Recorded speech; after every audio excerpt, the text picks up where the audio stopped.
Just a quick note from the editor. This is the final episode of our second season, and we really hope that you have been enjoying it as much as we have. But we are not disappearing, no. Soon we will be launching an exciting collaboration with Helion. So keep an eye out on this space, but for now, enjoy the episode.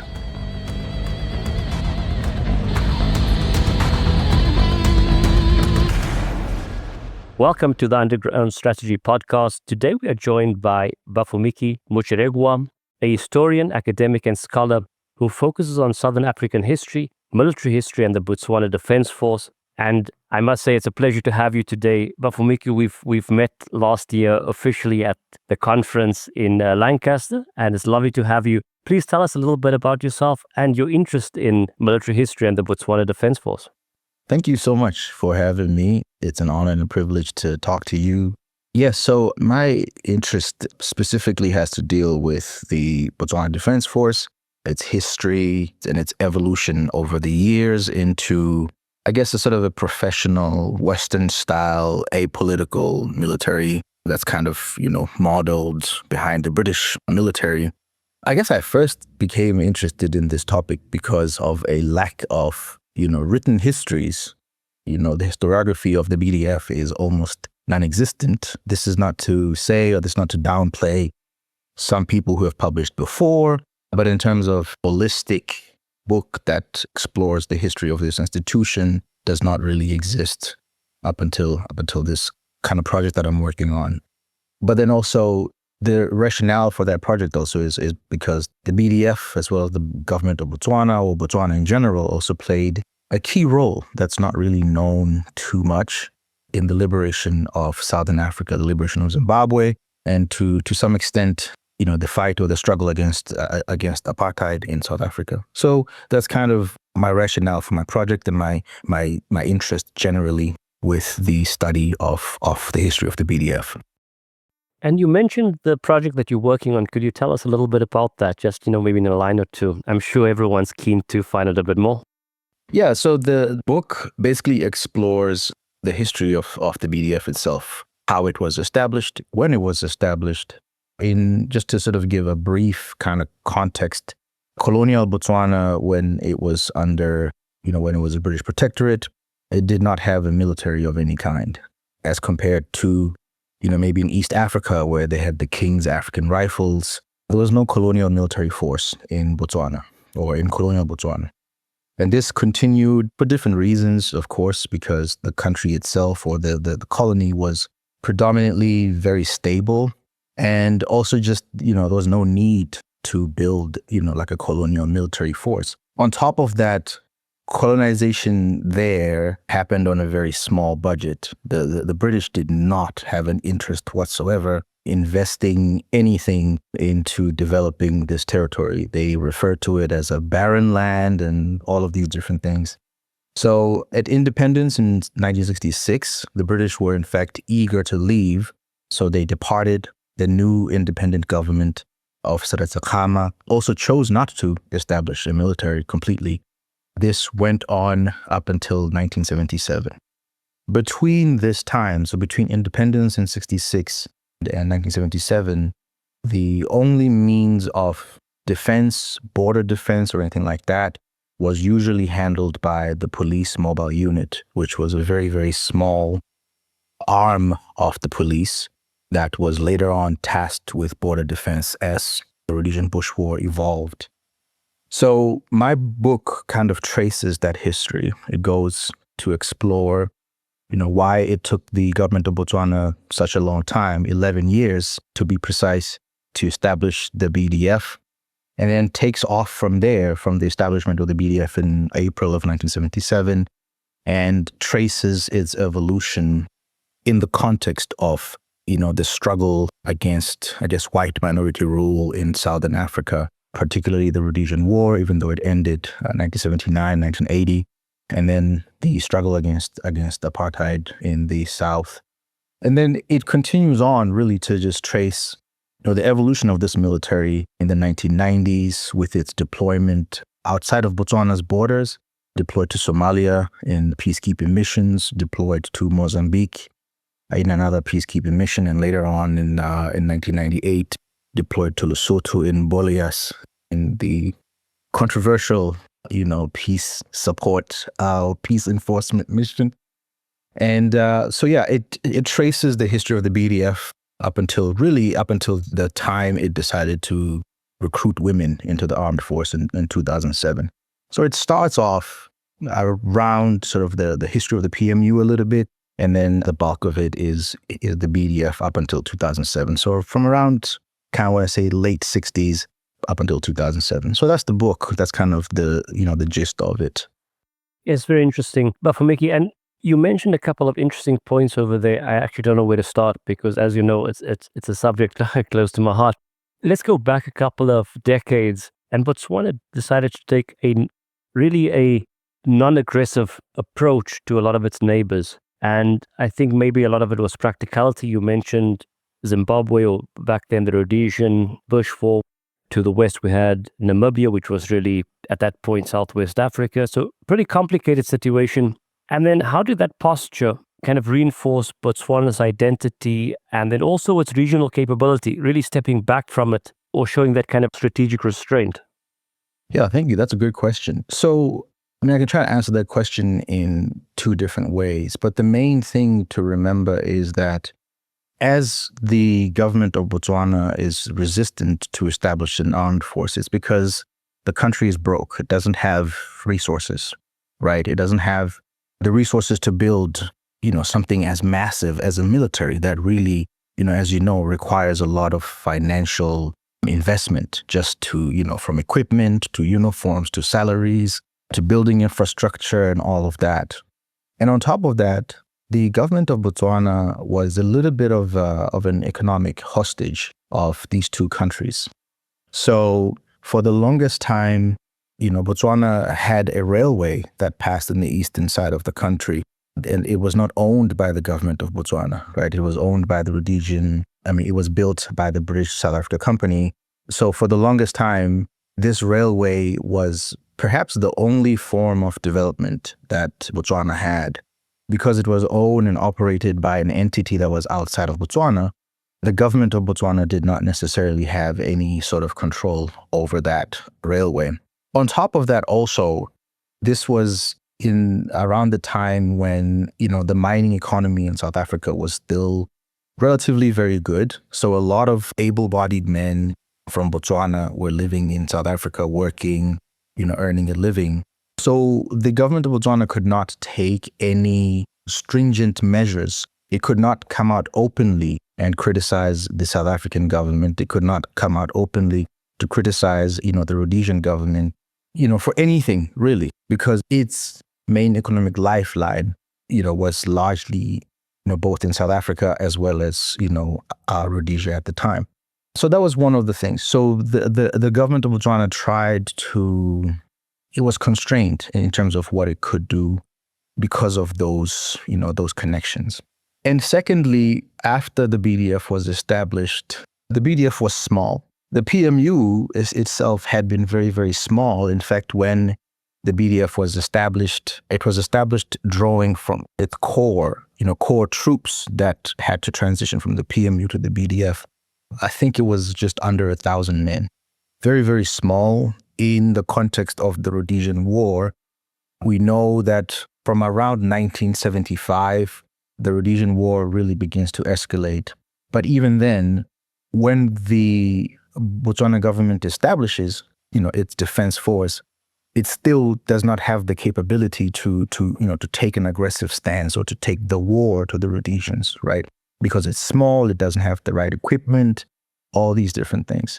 So to a large extent, you can look at that as a way that kind of mirrors the way the country developed as well. Botswana has always been friendly to its neighbors. Even after establishing an armed force, it still did not, choose the aggressive way.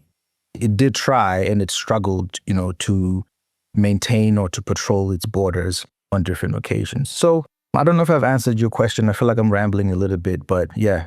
No, you have. And I think it's interesting the way you say it, that it was kind of a very strategic approach because You mentioned perhaps there were some financial issues, yes, Yes. but Botswana, at least in principle, politically, etc., was very much a part of the frontline states, right? Yes, absolutely. Absolutely it was. And it was also primarily concerned with trying to find a political solution over a military solution, right? A political solution to the end of the Rhodesian War. And I'm not sure if you can say it succeeded in that regard.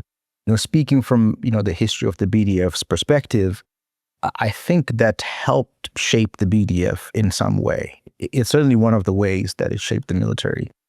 And just looking at the history of the military itself, how it grew from that period onwards, it all kind of mirrored, the democratic principles in the country. No, I think that's very fair. It was a practical kind of approach to it.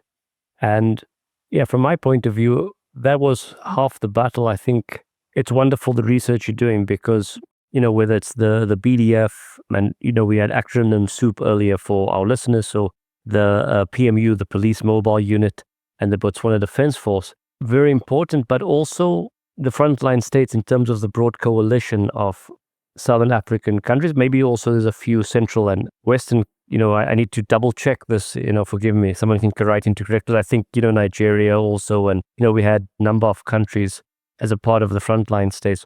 But Botswana is certainly a part of it and a key ally. I know you're doing a bit of research. You've just mentioned your special issue as a research project that Bafumiki is working on in terms of the liberation struggles. And then we had SWAPO, the Southwest African People's Organization. Am I saying it correctly? Because that was unplanned. And then, of course, Umkhonto sees with ANC's fighting wing. All were assisted by Botswana. So I don't think it's now my turn to ramble a little bit. But if I can bring it in a little bit to the Police Mobile Unit, did they ever have any confrontation considering the broad situation? Colonialism it's on its way out. Liberation struggles, they're really at their peak.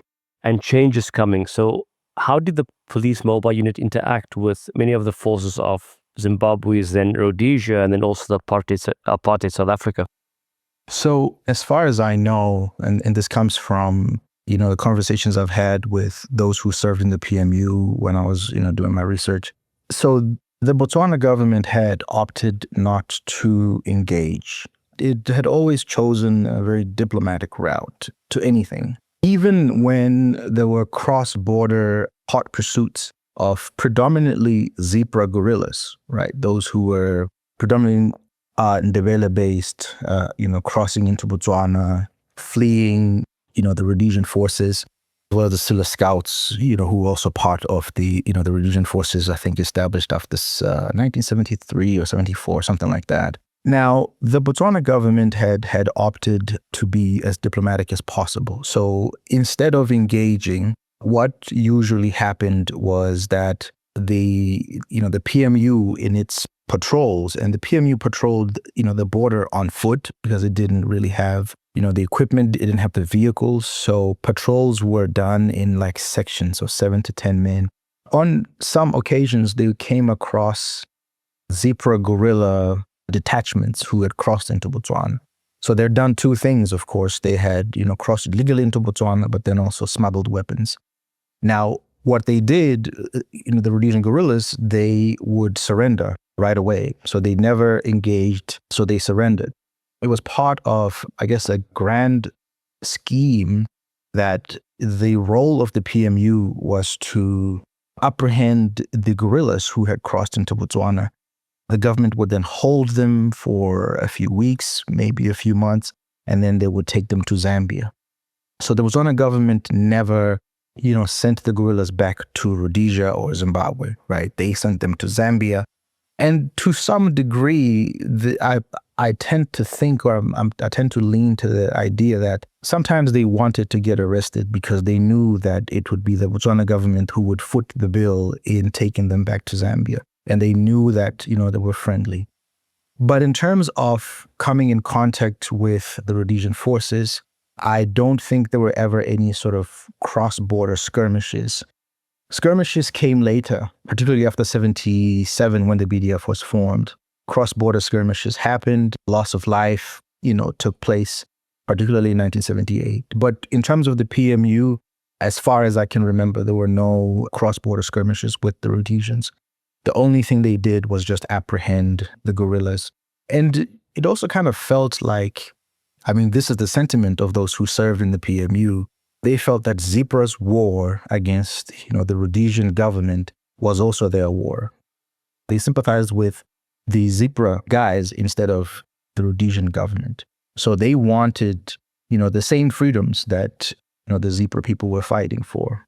And I'm talking about Zipra specifically because it was the one mainly operating in that area, whereas Zanla, on the other hand, was predominantly in the east of the country. Right, so predominantly it was mostly Zipra.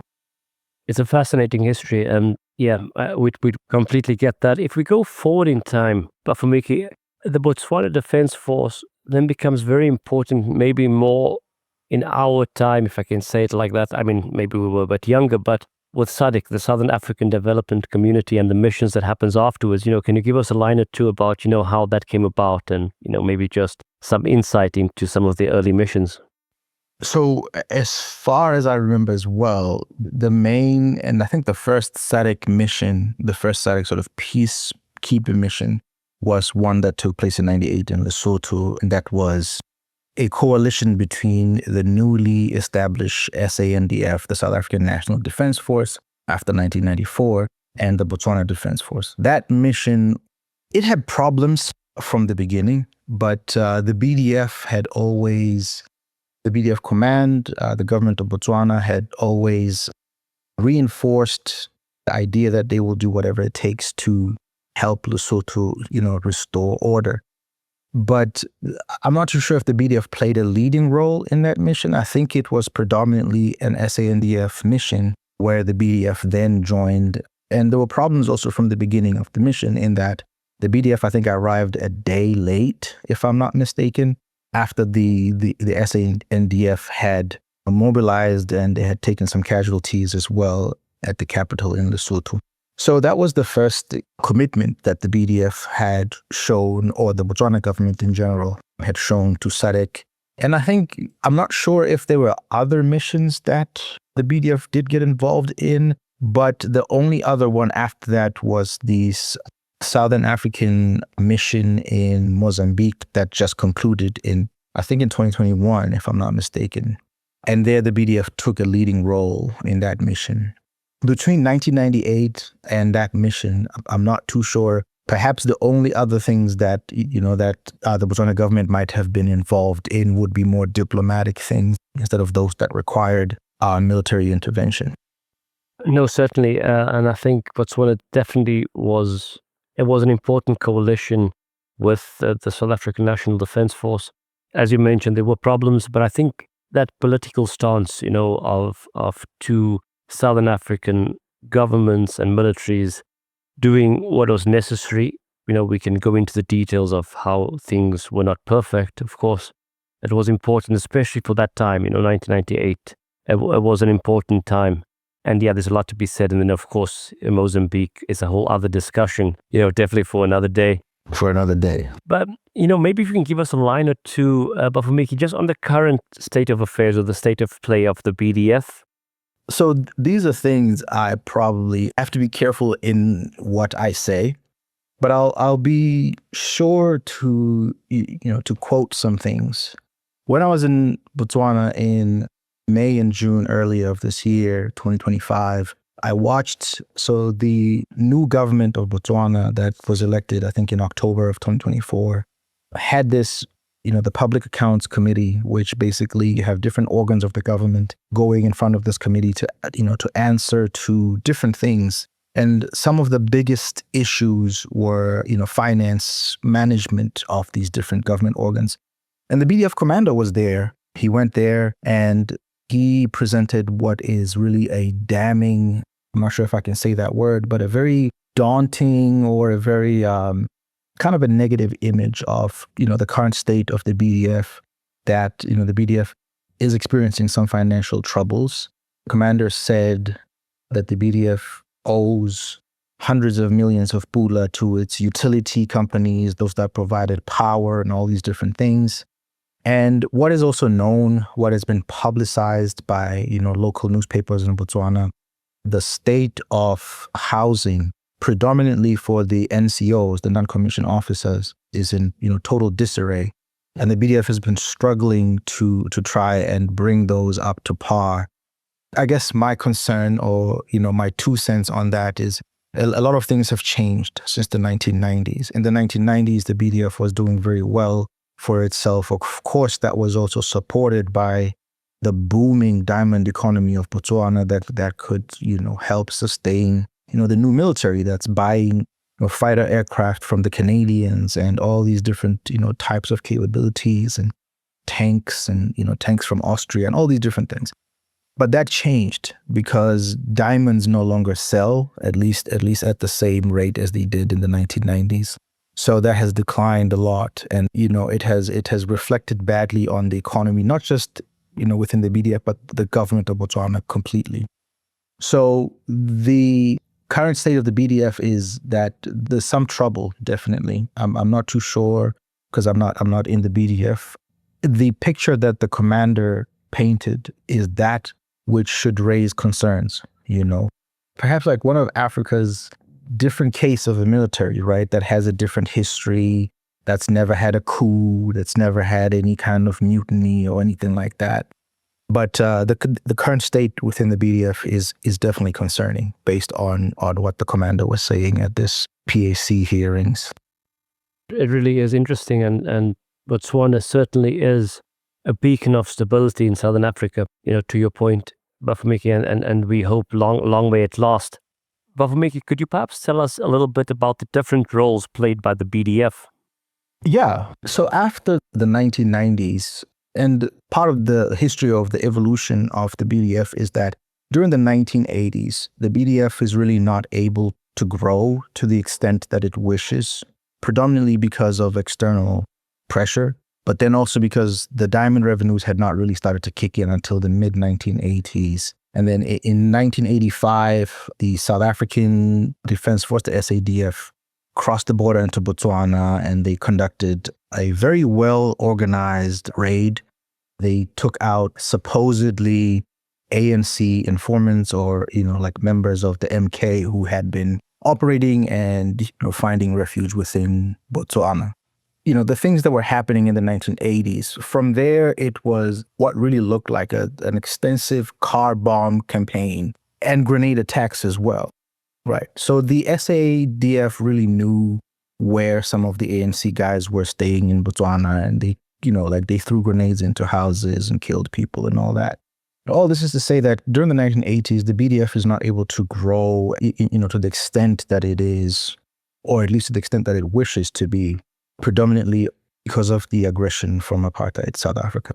However, at the end of the Cold War period, which also coincided with the collapse of apartheid in South Africa, the BDF is now able to grow without this aggression.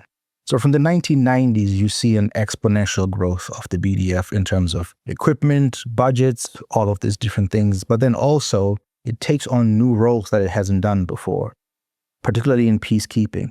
In 1993, they are deployed to Somalia to serve alongside the U.S. Marines in what was called UNITAF, or Unified Task Force. So that was the first time the BDF has ever done this, deploying troops outside. And I think it served the BDF very well because they were able to learn how, peace support operations happen, right? And I think that experience also is what led to them being involved in more peacekeeping missions. Around the time to Somalia, the BDF deployed about 300 men.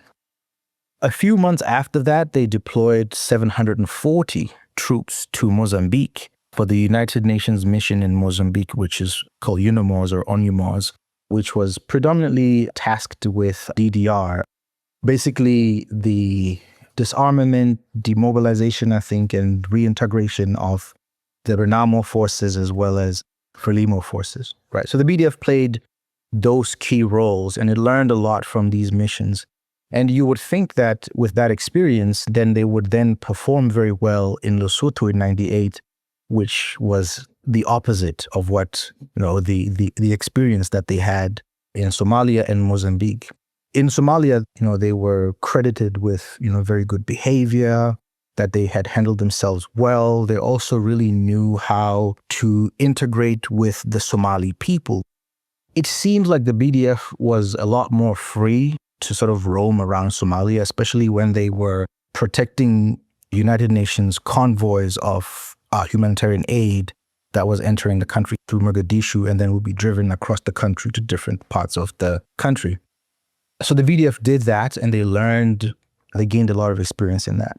However, in Lesotho, it seems like that changed. There were instances where the BDF was accused of poor behavior, alcoholism, and all these different things. So you'd wonder what changed between that. And that speaks volumes, I think, to why the BDF did not get involved from 1998, from that mission, up until 2021. So that could have been a reason.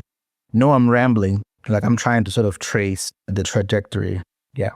It's right up my street, if I'm honest with you, Bafumiki, because Mogadishu 93, it's an epic moment in peacekeeping, right? And from Yes. there, I mean, the Americans go a little bit gung-ho, and we have the Battle of Mogadishu, and and from there we have this concept of crossing the Mogadishu line, where you move into a very offensive role in a very difficult situation, where an offensive mandate, with the UN. It kind of mixes up this kind of the doctrinal element a little bit, So it's a fascinating time for Botswana to have been involved, and also it's post-Cold War, right? Yes, definitely. Yeah. So everyone's like, peacekeeping's the new big thing. That's before we have the disasters there, 94, Rwanda, then Srebrenica.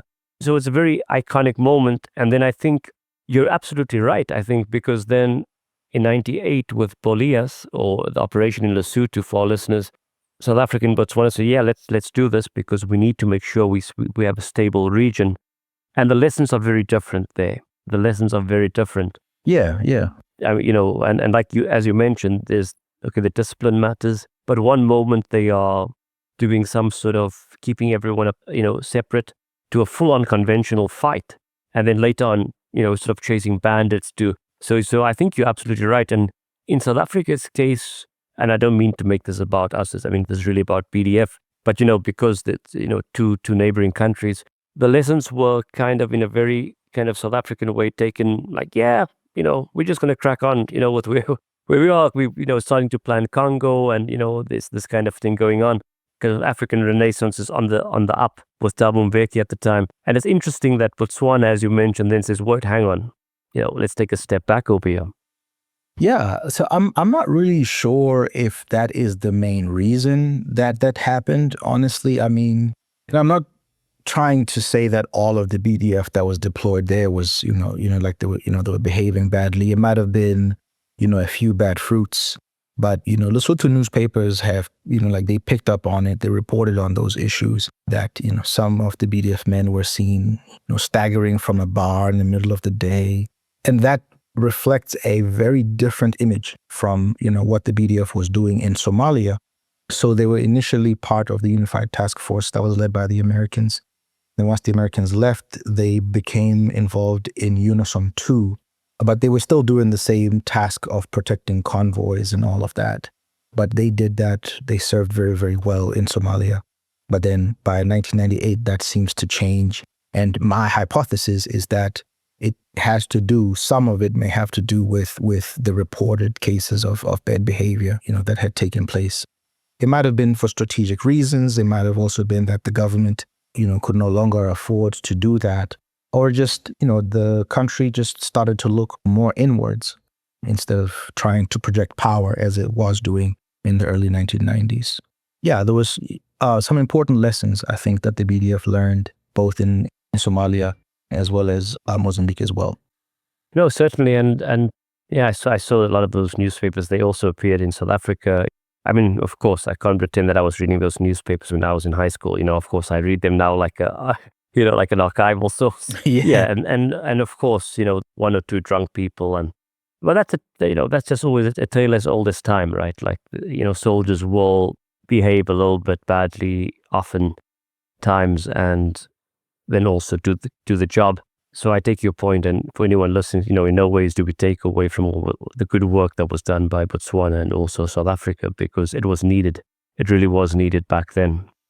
I mean, not really. In terms of the development of the BDF, I think it largely developed because, I mean, there was a vision within the command structure of the BDF to build professional armed force. But I think largely the things that also dictated how well the BDF developed were more external than internal. In most cases, the BDF, particularly in the 1980s, it acquired most of its equipment after, an attack had happened or something like that. So the posture that the Defense Force took was largely, not entirely, but was largely had to do with what, the South African Defense Force was doing in Botswana and in other countries. I mean, the South African Defense Force was trying to destabilize any country that had shown any kind of sympathy to the ANC. And for Botswana, I feel like they knew how small the BDF was, so they did whatever they wanted because they knew that the people of Botswana, or the armed force, could not mount any sort of strong resistance. That's just my opinion. I mean, and I also think that towards the end of the Cold War, I feel like the SADF was sort of at the peak of its powers as well, right? And it was probably the most sophisticated armed force in the region, if not the whole continent at the time. I mean, they could do whatever they wanted. I know that the South African Air Force was taking off from its airports in South Africa to go to Angola, and they would just violate the airspace over Botswana because they knew that the BDF did not have any kind of air defense capability or all of these different things. So this is why I say that the development of the BDF around that time was largely dictated by, what was happening in the region, particularly the aggression coming from South Africa. And then after that threat is no longer there, that's when you see the BDF sort of spread its wings. That coincided with the uptake or the spike in diamond sales, or Botswana's diamond sales, that then supported the development of the BDF. But there's a great expansion from the 1990s. And then that kind of dies down a little bit. I want to say by the 2010s, really, the growth of the BDF is largely not as much as it was in the early 1990s. I'm sure our listeners really enjoyed that masterclass. I certainly hope so. It's a subject that's not often spoken about, and we hope that more and more gets said about the important role of Botswana and the Botswana Defense Forces. A big thank you from all of us, Bafumiki. Thank you. Thank you very much for having me.